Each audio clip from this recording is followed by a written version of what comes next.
কার সোহবতে বসে আমার বাপটা এত বড় আলেম হয়েছে। ইমাম আবু ইদ্রিস আশ-শাফি চিঠি লিখছেন আহমদ ইবনে হাম্বালকে। আমি খবর পেয়েছি বাগদাদে একজন মানুষের কাছে, মুহাদ্দিসের কাছে আল্লাহর নবীর একটা হাদিস আছে। ওই হাদিসটা সংগ্রহ করতে আমি যাব, তার জন্য তোমার বাড়িতে আমি কিছুদিন থাকবো। সুবহানাল্লাহ বললেন না? বড় বড় ইমামদের জীবনে যদি পড়েন, নবী একটা হাদিসকে সংগ্রহ করার জন্য সপ্তাহের পর সপ্তাহ খালি হেঁটেছেন, কারণ আল্লাহর নবীর হাদিসটাকে জিন্দা রাখার জন্য। জোরে বললেন না সুবহানাল্লাহ? এই চিঠি পেয়ে খুশি, বাপ আর বেটি মিলে ঘর সাজানো চলছে। আমার উস্তাদ আসবে, হুজুর গেলে ইমাম আহমদ ইবনে হাম্বাল হুজুরের মেয়ে দোনো মনে করছেন আমার আব্বা তো রাতে অর্ধেকটা রুটি খায়, একটা রুটিও খায় না, সারাদিন ইবাদতের মধ্যে থাকে, রোজাই থাকে, রাতে মাত্র অর্ধেকটা রুটি। কেন? বেশি খেলে ইবাদত করতে কষ্ট হবে। সারা রাত আমার আব্বা ইবাদত। ও তো আমাদের মতন নয় যে এই পর্যন্ত খেয়েও মন ভরে না, যে আরেকটু হলে ভালো হয়। এটা সমাজে বিয়ে বাড়িতে হলে দেখবে, বাড়ি যখন ফেরে এক হাতে আইসক্রিম আর এক হাতে প্লেটে 3টে রসগোল্লা। কিরে আর বলিস নি, ছোট পড়া প্যান্ডেল কত দাও, শান্তিতে খেতেও দিল না, খালি চেয়ার ধরে নাড়াই, ভালো লাগে না, এই নিয়ে চলে যাচ্ছি। তার মানে ব্যাপারটা অন্য জায়গায়। এই পর্যন্ত হয়ে গেছে, ওই মিষ্টির বালতিলে ঘরে ও আর লোভ রাখতে পারে না। দাও দুটো দাও, সব যখন উঠে যেত খেতে পারবে না, নষ্ট করব, ওই প্লেট মুড়ে নিয়ে চলে যাচ্ছে। কি বলে, ওই যে বাড়ি পর্যন্ত যেতে হেঁটে হেঁটে যতটা নামবে, ও ঘরে গিয়ে আবার পূরণ করবে। আল্লাহর রাসূল বলেছেন তোমরা পেট ভরে খেও না। আমাদের নবী 63 বছরের জীবনে কোনোদিন পেট ভরে খান না। যারা বললেন না সুবহানাল্লাহ? আল্লাহর রাসূল বলেছেন মান হাব্বা সুন্নতি ফাকাত আহাব্বানি ওয়া মান আহাব্বানি কানা মাই ফিল জান্নাহ। মান হাব্বা সুন্নতি, যে আমার সুন্নতকে ভালোবাসলো, ফাকাত আহাব্বানি, সেজন্য আমি নবী আমাকেই ভালোবাসলো। ওমান আহাব্বানি, আর যে আমি নবী আমাকে ভালোবাসলো, কানা মাই ফিল জান্নাহ, তার জায়গাটা আমার আল্লাহ দয়া জান্নাত করে দিয়েছেন। জোরে বলুন না সুবহানাল্লাহ? আল্লাহর রাসূল বলেছেন মান তামাসসাকা বিসুন্নতি ইনদা ফাসাদি উম্মতি ফালাহু আজরু মিআতি শাহীদ। ফিতনা ফাসাদের সময় যে আমার একটা সুন্নতকে মজবুত করে ধরে রাখতে পারবে, আল্লাহ ওই ব্যক্তির নামায় আমালে আল্লাহ 100 শহীদের সব আল্লাহ পাক লিখে দেবেন। জোরে বলুন। আর জোরে বলা গেল না? যদি আপনি পেটের এক ভাগ ফাঁকা রেখে আপনি খান, ওই খাওয়াটা হবে আমাদের সুন্নত তরিকায় খাওয়া। জোরে বলুন সুবহানাল্লাহ? আল্লাহ আমাদের বেশি বেশি সুন্নতের উপর আমলে তৌফিক দেয়, বলুন আমিন। জোরে বলেন আল্লাহুম্মা আমিন। হুজুরের মেয়ে দোনো মনো করে 8টা রুটি করেছে। হযরত আহমদ ইবনে হাম্বাল দস্তরখান দিয়ে প্লেট দিয়েছে, একটা করে রুটি রাখে, উনি খেতে খেতে একাই 8টা রুটি একাই খেয়ে ফেলেছে। মেয়ে পর্দার আড়াল থেকে বলছে কি উস্তাদ রে বাবা, আমার আব্বা রাতে অর্ধেক খায়, ইনি একাই 8টা খেয়েছে, ইনি আর রাতে হয়তো ইবাদত করবে না।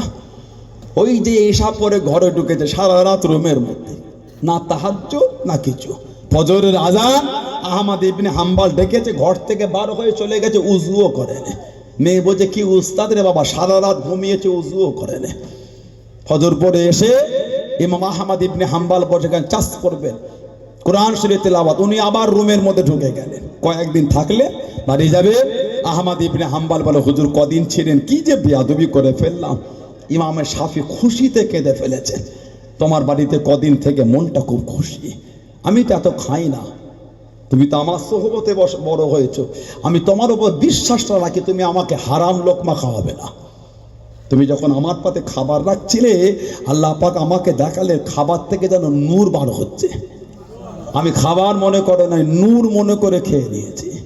যদি বললি না সুবহানাল্লাহ? তুমি দেখলে না ফজরের আজান হয়েছে, ডেকেছো, চলে গিয়ে যে হুজুর উজু করি, আমার উজুই নষ্ট হয়নি। তুমি যে বাইরে কোরআন শরীফ তেলাওয়াত করছিলে, আমি ওই কোরআন শরীফের আয়াত শুনে সারা রাত রুমের মধ্যে বসে বসে তাফসীর করেছি, আমার উজুই নষ্ট হয়নি, তো উজু করবো কি? জোরে বললেন? আর জোরে বলা যাবে না? এবার হুজুরের মেয়ে কাঁদছে, আল্লাহ কি ভাবলাম আর কি হলো। ওই কিতাবে এসেছে আল্লাহ রাসূল বলেছে একটা দল, একটা জামাত একত্রিত হয়ে বসলো, কিন্তু আমি নবী আমার উপর দরুদ শরীফ পড়লো না। তাদের আফসোস করতে হবে, তারা যদি আল্লাহর জান্নাতেও যায়, জান্নাতে গিয়ে আফসোস করতে হবে দরুদ শরীফের ফজিলত থেকে। সেই নবীর ভালোবাসায় এসেছেন, ইমানকে মজবুত করেন। কে মানেন না মানে বলতে পারবো না, আমি মানি, এই ইমান তৈরি করে। তবে যারা মেনেছে তাদের থেকে শিক্ষা না, মানার মতন মানা। সাহাবারা মেনেছে। আল্লাহ রাসূল মাঝে মাঝে বলতেন, তোমরা যদি আমি নবী আমার জিন্দা শহীদ সাহাবীকে দেখে খুশি হতে চাও, তোমরা আমার আবু তালহাকে দেখো। এটা আমি নবী আমার জিন্দা শহীদ সাহাবী, জোরে বলুন, যিনি উহুদের যুদ্ধে ৮০টা তীর নিজের এই সিনার মধ্যে এনেছে। ৮০টা তীর, একটা তীরও আমাদের নবীকে লাগতে দেয় না। আল্লাহ রাসূল বলেছেন, তোমরা যদি আমি নবী আমার জিন্দা শহীদ সাহাবীকে দেখে খুশি হতে চাও, তোমরা আমার আবু তালহাকে দেখো। এটা আমি নবী আমার জিন্দা শহীদ সাহাবী, জোরে বলুন। জানার ইসলামে আসাটা একটা ইতিহাস। হযরতে তালহা ইবনে উবাইদুল্লাহ, আবু তালহা মক্কা শরীফের বড় ব্যবসায়ী ছিলেন।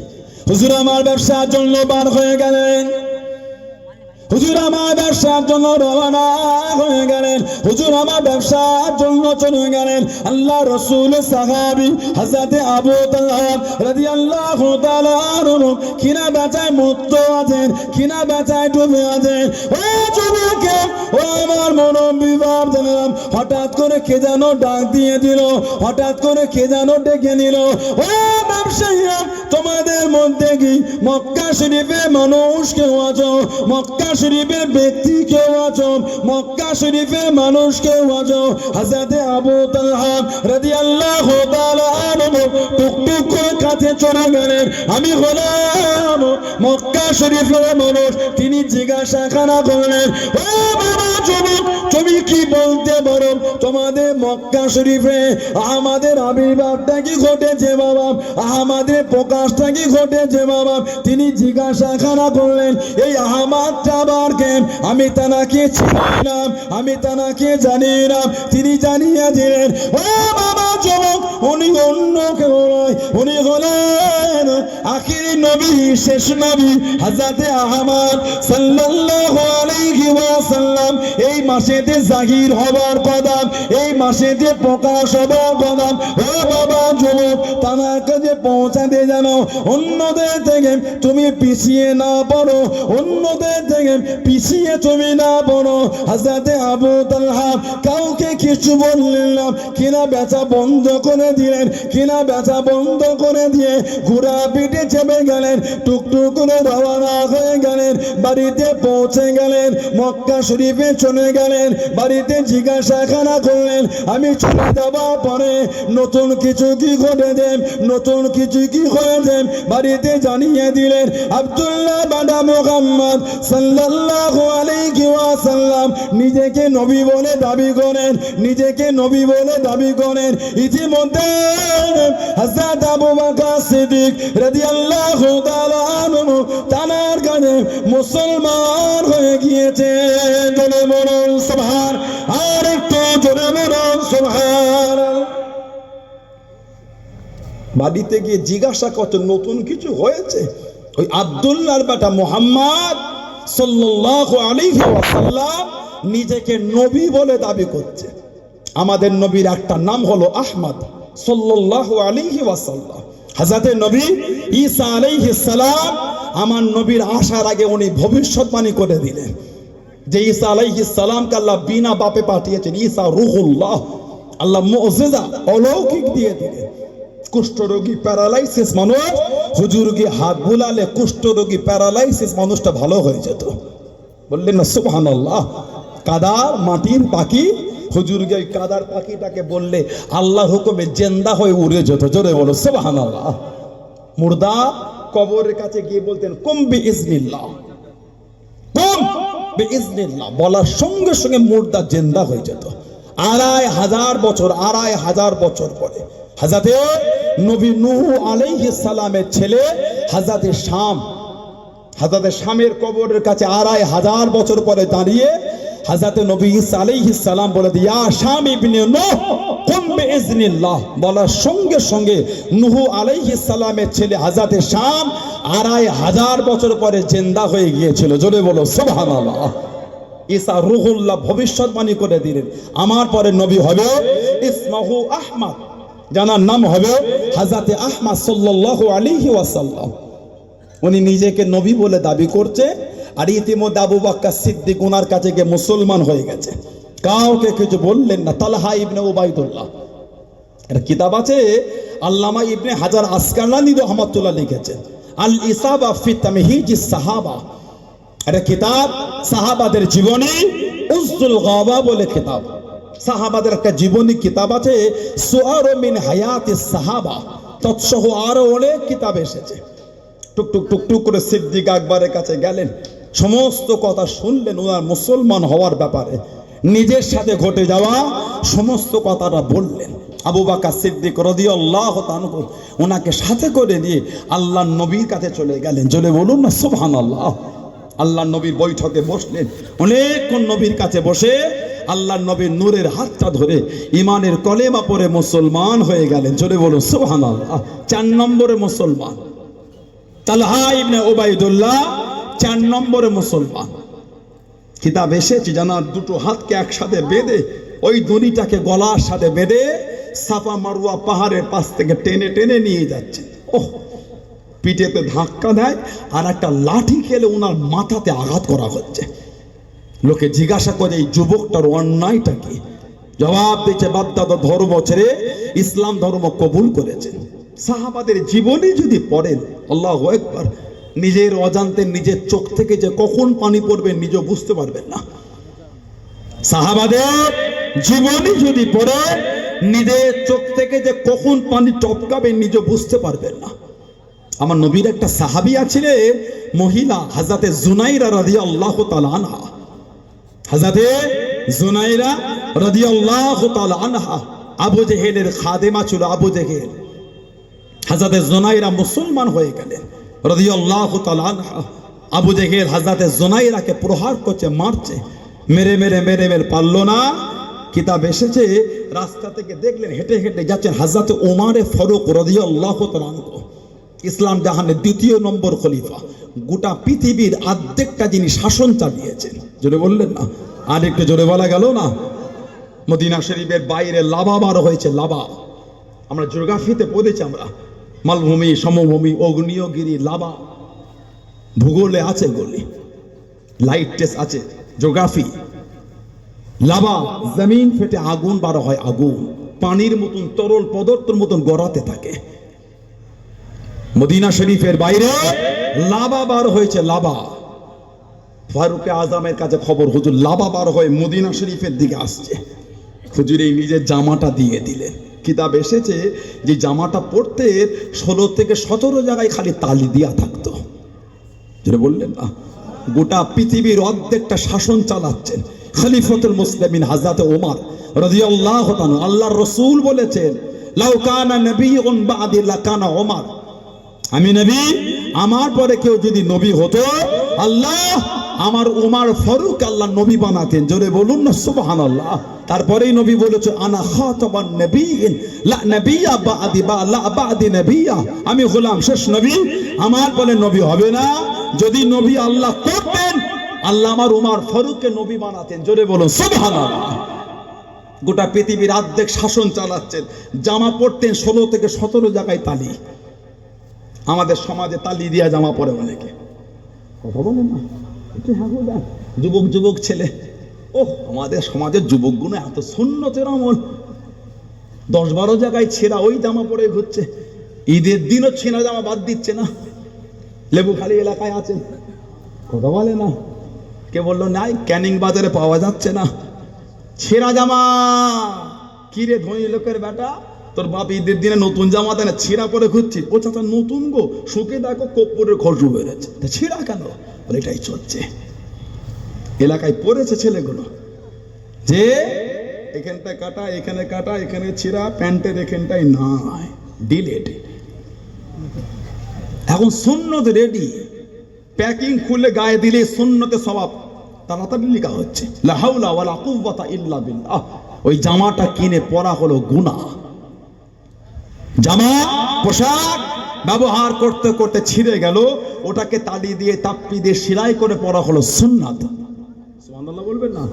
আর ওই ছেঁড়া জামাটা কিনে পরাটা হলো গুনাহ, ওটা সুন্নাত নয়। হযরত ওমর ফারুক গোটা পৃথিবীর অর্ধেকটা খেলাফত চালাচ্ছেন, জামাটা এত জীর্ণ হয়েছে 16 থেকে 17 জায়গায় তালি দিয়া, ওটা পরেই হুজুর জীবন চালাচ্ছেন। জোরে বলবেন না সুবহানাল্লাহ। হুজুর এই জামাটা দিয়ে দিলে, যাও ওই লাভার সামনে গিয়ে ধরবে, যাও। হুজুরের জামাটা লাভার কাছে ধরেছে, আল্লাহ পাকের হুকুম। ওই লাভাটার মদিনা শরীফের দিকে আসছে না, এবার পিছন দিকে চলে যাচ্ছে। জোরে বলো সুবহানাল্লাহ। কে? হযরত ওমর রাদিয়াল্লাহু তাআলা। হুজুরের নিয়ম ছিল রাত্রিরে হুজুর ইবাদতের পরে শরীর একটা চাদর দিয়ে ঢেকে গোটা মদিনা শরীফ ঘুরতেন, কে কি অবস্থায় আছেন দেখতেন। হুজুর 1 তারিখে ঘোরে, দেখে মদিনা শরীফের বাইরে এক জায়গায় তাবু লাগানো আর তার একটু আগুন জ্বলছে। হুজুর লোক পাঠালেন, যাও তো কারা দেখো। জিজ্ঞাসা করলেন, উত্তর দিল না। ফারুক আজম নিজেই গেলেন, কারা আপনারা? জবাব দিচ্ছে, মদিনা শরীফের বাইরে থেকে এসেছি, মদিনা শরীফে যাব, হযরত ওমর ফারুকের সঙ্গে দেখা করব। রাত হয়ে গিয়েছে বলে মদিনা শরীফে ঢুকিনি, এই বাইরে তাবু লাগিয়েছি, সকাল হলে যাব। তবে আমার বিবি হচ্ছে হামেলা, আমার বিবি পেটে বাচ্চা হামেলা। হঠাৎ করে বাচ্চার প্রসবের বেদনা উঠেছে, বড় চিন্তিত। এই রাতে আমার বিবিটাকে নিয়ে কোথা যায়? ফারুক আজম পরিচয় দিলেন না, বললেন দাঁড়ান। ছুটে গেলেন নিজের বাড়িতে, বিবিকে গিয়ে বললেন, সওয়াব কিনতে চাও? সওয়াব? বিবি বলছেন, হ্যাঁ চলো, আমার বন্ধুর ঘরে আওলাদ হবার আছে, কেউ নাই, তুমি একটু যাবে, চলো।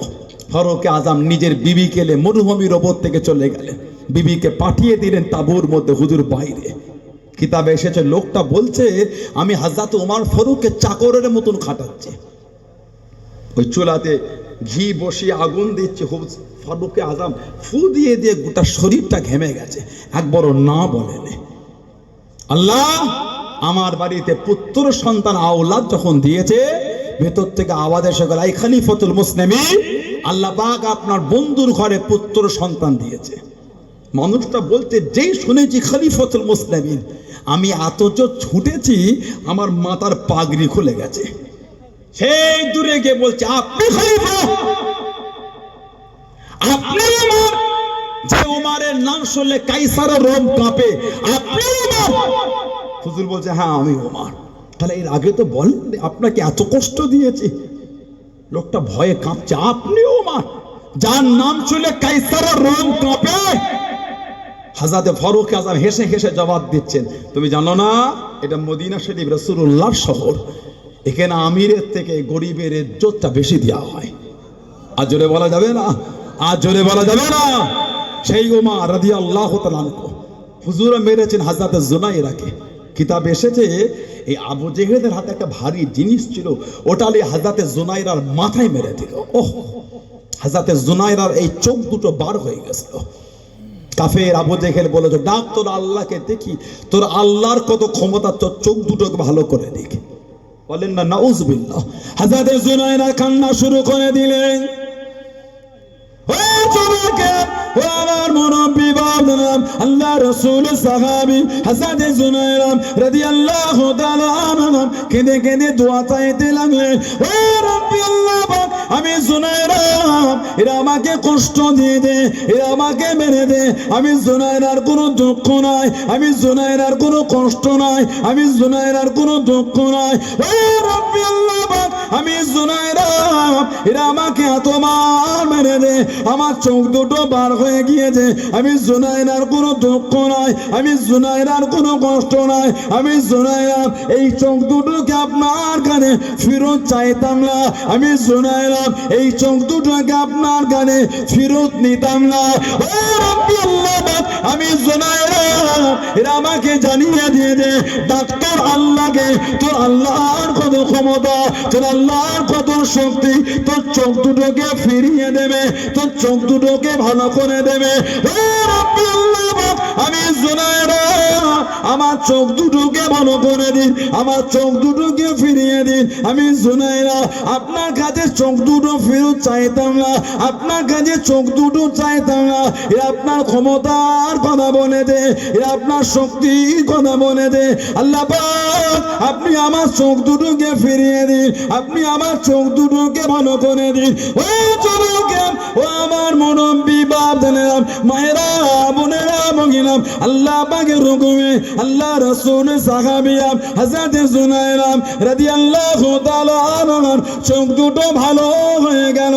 জোরে বলুন সুবহান, আর একটু জোরে বলুন সুবহান। আল্লাহ আপনার কাছে চোখ আমি চাইতাম না, এরা বলেছে তোর আল্লাহর কত ক্ষমতা, ডাক তোর আল্লাহকে। আল্লাহ আপনি আমার চোখ দুটোকে ভালো করে দিন। হযরত জুনায়রা চোখ দুটোকে আল্লাহ ভালো করে দিয়েছিলেন। জোরে বলে, আর জোরে বলা গেল না সুবহানাল্লাহ। সাহাবাদের জীবনী যদি পড়ে আল্লাহু আকবার। হযরত আবু তালহা রাদিয়াল্লাহু তাআলা আনহু জানাকে একটা খুঁটিতে বেঁধেছে, আর হযরত আবু বকর সিদ্দিক ওই একই খুঁটিতে বেঁধে দুজনকে একসাথে মেরেছিল। বললেন না নাউযুবিল্লাহ। কে? তালহা ইবনে উবাইদুল্লাহ আবু তালহা, যিনি হলেন আবু বকর সিদ্দিক রাদিয়াল্লাহু তাআলা আনহু হুজুরের জামাই। সিদ্দিক আকবরের মেয়ে ছিল তিনটে। একটা মেয়ের নাম ছিল হযরত আসমা বিনতে আবি বকর রাদিয়াল্লাহু আনহুমা। হযরত আসমা, স্বামীর নাম হলো জুবাইর রাদিয়াল্লাহু তাআলা আনহু। আল্লাহ একটা ছেলে দিয়েছিলেন, নাম হলো আব্দুল্লাহ। হযরত আব্দুল্লাহ রাদিয়াল্লাহু তাআলা আনহু। বলেন তো দেখি আবু বকর সিদ্দিক হুজুরের নামটা কি? কথা বলে না, আমি আসাতে আপনাদের অসুবিধা হলো, আপনারা বিরক্ত বোধ করলেন। এই তো পরশু দিনে ঈদটা হলো, এটা মনে খুশিও নেই। নারে তাকবীর, এতে অজায় না সেই কোথা থেকে হুজুরটা চলে আসলো। ভালোবাসায় তাকবীর দিতে পারো না, নারাই তাকবীর। মুরব্বী বাপগুলো তাকবীর দিতে পারেন না, নারাই তাকবীর। নারাই তাকবীর। আহলে সুন্নাত ওয়াল জামাত, আহলে সুন্নাত ওয়াল জামাত, সিলসিলায়ে মুজাদ্দিদুজ জামান, ফুরফুরা শরীফে দাদা পীরের দরবারের মুরিদ মুতাকিদিন গণ, নেবুখালী গ্রামে বাৎসরিক ইসালে সওয়াব। নারায়ে তাকবীর, নারায়ে তাকবীর। বলেন আলহামদুলিল্লাহ। হযরত আবু বকর সিদ্দিক রাদিয়াল্লাহু আনহু হুজুরের নাম হলো হযরত আব্দুল্লাহ। ওনার নাম হযরত আব্দুল্লাহ। আবু বকরটা হলো কুনিয়াত, উপনাম। ওনার নাম কিন্তু আব্দুল্লাহ। আল্লাহ নবী ওনার মেয়ে ছেলের নামটাও রেখে দিলেন আব্দুল্লাহ, আর নানার নামের সাথে মিলিয়ে রেখে দিলেন আবু বকর। দুটোই নবী দিয়ে দিলেন। জোরে বলুন সুবহানাল্লাহ। হযরত আব্দুল্লাহ রাদিয়াল্লাহু তাআলা আনহু, কিতাব এসেছে যিনি দুনিয়ায় আসার পরে গোটা মক্কা শরীফে খালি সাহাবারা তাকবীর দিয়েছিলেন। রাস্তাঘাটে মোড়ে মোড়ে তাকবীর। গোটা মক্কা শরীফে সাহাবারা খালি তাকবীরের ধ্বনি তুলেছিলেন। জোরে বলবেন না, আর জোরে বলা গেল না কেন?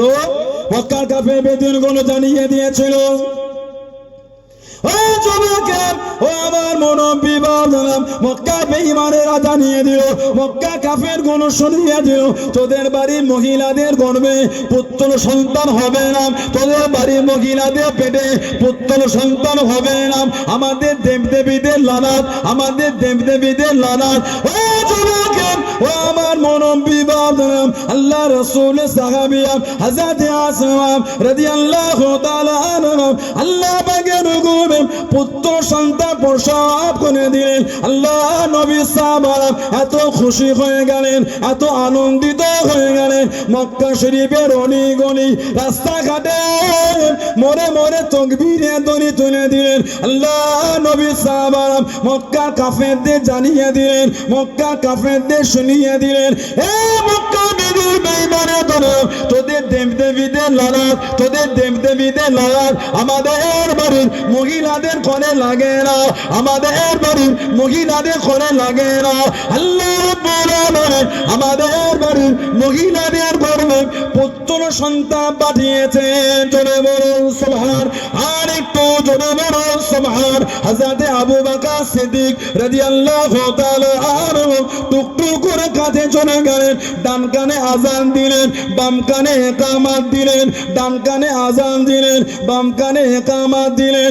ও যুবকের আল্লাহ নবী এত খুশি হয়ে গেলেন, আল্লাহ নবী এত আনন্দিত হয়ে গেলেন, আল্লাহ নবী টুকটুক করে কাঁদতে চলে গেলেন। আল্লাহ নবী হযরত আব্দুল্লাহকে কোলে নিলেন। আল্লাহ নবী নূরের মুখের মধ্যে খেজুর বয়ে চিবিয়ে চিবিয়ে নরম করে, আল্লাহ নবী নূরের মুখের ভিতর থেকে লালা মাখা খাজর, চুচুসরি মাখা খাজর আল্লাহ নবী টুকটুক করে বার করে হযরত আব্দুল্লাহ রাদিয়াল্লাহু তাআলা আনহু মুখের মধ্যে দিতে লাগলেন। জোরে বলুন সুবহান, আর একটু জোরে বলুন সুবহানাল্লাহ।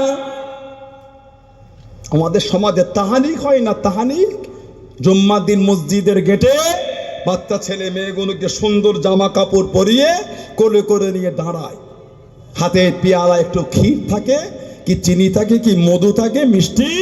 ইমাম সাহেব বার হয় গায়ে ফু দিয়ে ওই হাতটাই চিনি থেকে মধুতে মিষ্টিতে ঠেকিয়ে ক্ষীরে ঠেকিয়ে বাচ্চাটার মুখে বিসমিল্লাহ বলে একটু লাগিয়ে দেয়। ওটাকে তাহানি বলা হয়, সুন্নাত। ওটা তাহানি করাটা সুন্নাত। আল্লাহ নবী হযরত আব্দুল্লাহকে রাসূল নিজের কোলে উঠিয়ে নিয়েছেন। জোরে বলবেন না সুবহানাল্লাহ। নবী পাক নূরের মুখের মধ্যে খেজুর ভরে দিয়ে চিবিয়ে চিবিয়ে নরম করে লালা শরীফ থুতু শরীফ মাখা খাজুর নবী পাক নিজের মুখ থেকে বার করে ওই থুতু শরীফ বলা খাজুরটাই হযরত আব্দুল্লাহকে খাওয়াচ্ছেন। জোরে বলো সুবহানাল্লাহ। সিদ্দিক আকবরের আর একটা মেয়ের নাম হলো হযরত উম্মে কুলসুম। হযরত উম্মে কুলসুম রাদিয়াল্লাহু তাআলা আনহা। আমাদের নবীর একটা মেয়ের নাম উম্মে কুলসুম রাদিয়াল্লাহু তাআলা আনহা। জানার সাথে আল্লাহর নবী দ্বিতীয়বার বিয়ে দিয়েছেন হযরত উসমান ইবনে আফফান। প্রথমে বিয়ে দিয়েছিলেন হযরত রুকাইয়া, হযরত রুকাইয়া রাদিয়াল্লাহু তাআলা আনহা। মাত্র 21 বছর বয়স, দ্বিতীয় হিজরি, বদরের যুদ্ধের দিন উনি ইন্তেকাল হয়ে গেছেন। ইন্না লিল্লাহি ওয়া ইন্না ইলাইহি রাজিউন। ছেলে ছিল একটা, নাম রাখা হয়েছিল হযরত আব্দুল্লাহ রাদিয়াল্লাহু তাআলা। আল্লাহ রাসূল তৃতীয় হিজরিতে হযরত উম্মে কুলসুমের সাথে উসমান ইবনে আফফানের নবী আবার বিয়ে দিয়ে দিলেন। নবম হিজরিতে উনি ইন্তেকাল হলেন। নবম হিজরি। ওনার কোনো ছেলেও ছিল না, মেয়েও ছিল না। আল্লাহ রাসূল বলেছিলেন, আল্লাহ যদি আমাকে আরো মেয়ে দিতেন আমি নবী আমার উসমানের সাথেই বিয়ে দিয়ে দিতাম। যদি বলুন সুবহানাল্লাহ। হযরত উম্মে কুলসুম, নবীর একটা মেয়ের নাম, সিদ্দিক আকবরও একটা মেয়ের নাম উম্মে কুলসুম রাদিয়াল্লাহু তাআলা আনহুমা। এই উম্মে কুলসুমের সাথে বিয়ে হয়েছিল তালহা ইবনে উবাইদুল্লাহ আবু তালহা রাদিয়াল্লাহু তাআলা। কিতাবে এসেছে 1 তারিখে বিবি দেখছে হযরত আবু তালহা বিছানায় ঘুমাতে পারছে না, একটু শুচ্ছেন তো উঠে বসছেন, আবার একটু হাঁটছেন, আবার এসে শুচ্ছেন, বড় চিন্তিত হয়ে আছেন। জিজ্ঞাসা করলেন, কি ব্যাপার, আজকে আপনি বড্ড পেরেশান, আজকে আপনি বড্ড চিন্তিত? জবাব দিচ্ছে, আমি বড্ড পেরেশান, কারণ না আমার ব্যবসা সূত্রে 7 লক্ষ দিরহাম আমার খালি লাভ এসেছে, লাভ্যাংশ 7 লক্ষ দিরহাম। আমি চিন্তা করছি এত টাকা খরচা করব কোথা, এই এত টাকা নিয়ে আমার ঘুম আসছে না। সুবহানাল্লাহ বললেন না? হুজুরের টাকা নিয়ে ঘুম আসছে না, আমাদের টাকা ইনকামের চিন্তায় ঘুম হচ্ছে না। এই জগতে হায় সেই বেশি চায় আছে যার ভুরি ভুরি, রাজার হস্ত করে সমস্ত কাঙ্গালে ধন চুরি 2 বিঘা জমি রবীন্দ্রনাথ ঠাকুর লিখেছে। এই জগতে হায় সেই বেশি চায় আছে যার ভুরি ভুরি, রাজার হস্ত করে সমস্ত কাঙ্গালে ধন চুরি। এখন আমাদের অবস্থা হয়েছে এটা। ব্যবসা করতে অসুবিধে নাই, অ্যাসেট বাড়াতে অসুবিধে নাই, তবে আল্লাহ আল্লাহর রসুলকে ভুলে না, আল্লাহ আল্লাহর রসুলকে ভুলে না। মসজিদে মার্কেটে দোকান, জামাত দাঁড়িয়ে গেল, পাশের দোকানটা ডেকে চলে গেল, চলো নামাজ শুরু হয়ে গেল, উনি খদ্দের নিয়ে ব্যস্ত। কথা ঠিক বলছি না ভুল বলছি? আপনি একটা খদ্দেরকে ছাড়তে ব্যস্ত, আপনি একটা খদ্দের ছাড়ছেন। জি হাই সাহেব, ওয়ালাইকুম আসসালাম। হ্যাঁ ঠিক আছে ভাই, যে বলেন। আচ্ছা ফিয়ামান আল্লাহ আল্লাহ আল্লাহ ফিয়ামান। আপনি একটা খদ্দের জ্বালায় ব্যস্ত, একটা 1 কেজির মুড়ির প্যাকেট বিক্রি করলে 50 পয়সা থেকে 1 টাকা লাভ, 100 টাকা লাভ না। তা তো আবার মাঝে মাঝে 3টে মুড়িতে ইঁদুর একটু আদর করেছে। কথা ঠিক বলছে না ভুল বলছে? একটা লাইফ বয় সাবান বিক্রি করলে 50 পয়সা লাভ হয়, 5 টাকা লাভ না, দামি তো 4 টাকা 5 টাকা লাভ হবে কি করে? কথা ঠিক বলছে না ভুল বল? তা তো আবার 3টে সাবানে ইঁদুর একটু দাঁতে করে আদর করে দিয়েছে। লাভের গুড় কে খেলো বলে? কে খেলো? আপনি একটা খদ্দের কেলে ব্যস্ত নামাজ ছেড়ে দিলেন, আল্লাহ পাক যদি নারাজ হয়ে যায় আপনার দোকানে 100টা খদ্দের যাওয়া বন্ধ হয়ে যাবে। একটা খদ্দের লাভ বেশি না 100টা খদ্দের লাভ বেশি? বলে দেন।